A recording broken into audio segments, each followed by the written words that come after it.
ఆర్మూర్ ఘటనపై MLA Rakesh Reddy fire అయ్యారు. ఆర్మూర్ పట్టణంలో ప్రశాంతతను దెబ్బతీసేలా కొన్ని శక్తులు కుట్రలు పన్నుతున్నాయని ఆయన తీవ్రస్థాయిలో ధ్వజమెత్తారు. ముఖ్యంగా పెర్కిట్ పాఠశాలలో హిందూ విద్యార్థులకు నమాజ్ నేర్పడం వెనుక ఉన్న ఉద్దేశాలను ఆయన ప్రశ్నించారు. ఈ పాఠశాల ప్రిన్సిపల్ వ్యవహారాలపై అనుమానాలు వ్యక్తం చేయడమే కాకుండా ఆయనకు ఐఎస్ఐతో సంబంధాలు ఉన్నాయనేటువంటి సంచలన ఆరోపణలు కూడా రాకేష్ రెడ్డి చేశారు.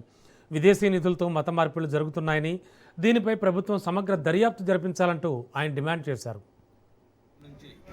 ఎంఐఎం నాయకులు, కాంగ్రెస్, బీఆర్ఎస్ మూడు పార్టీలు కలిపి అక్కడ హిందువులని ఏ రకంగా ఇబ్బంది పెడుతున్నారు. ఆర్మూరు ప్రశాంతంగా ఉన్న ఆర్మూరుని ఈరోజు ఒక అగ్నిగుండంలాగా తయారు చేస్తున్న ఎంఐఎం, కాంగ్రెస్, బీఆర్ఎస్ మూడు పార్టీలు కలిసి దానికి చిన్న సంఘటనని, వ్యక్తుల మధ్యన సంఘటనని మతం రంగు పులిపారు. అక్కడ పెర్కిట్ అనే గ్రామంలో ఒక స్కూల్లో పిల్లలు, హిందూ పిల్లల్ని, చిన్న పిల్లల్ని మత మార్పిడి చేయడానికి వాళ్లకు ఖురాను, నమాజు ఎలా చేయాలో నేర్పుతున్నారు.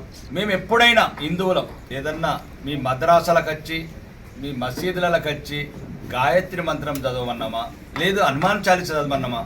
మీ నియమాలు మీకు, మీ పూజ పద్ధతులు మీకు, మీ ధర్మం మీకు, మా ధర్మం మాకు, మా నియమాలు మాకు. అక్రమంగా చాలా రోజుల నుంచి ఎవరైతే అక్కడ ప్రిన్సిపల్ ఉన్నాడో ఇమ్రాన్ ఖాన్ అని, అతను ఐఎస్ఐతో సంబంధాలుండి ఏదైతే విదేశాల నుంచి వచ్చిన నిధులతోని అన్యాయంగా, అక్రమంగా హిందువులని మత మార్పిడి చేయాలని ఒక కుట్రలో భాగంగా చాలా రోజుల నుంచి, అలానే మత మార్పిడితో పాటు అక్కడ ఎటువంటి అనుమతులు లేకుండా ఉర్దూ మీడియం, ఒకవేళ మీకు ఉర్దూ మీడియం కాలేజీ పెట్టుకోండి, యూనివర్సిటీ పెట్టుకోండి, అనుమతులు తీసుకోండి, ఎవరొద్దంటారు? ఈ దేశంలో మీకు స్వేచ్ఛ ఉంది. అన్యాయంగా మీకు ఇష్టం లేని తల్లిదండ్రులకు ఇష్టం లేకుండా పిల్లలకు నమాజులు నేర్పడము, మత మార్పిడి చేయడము, ఈ చర్యను తీవ్రంగా ఖండిస్తున్నాము.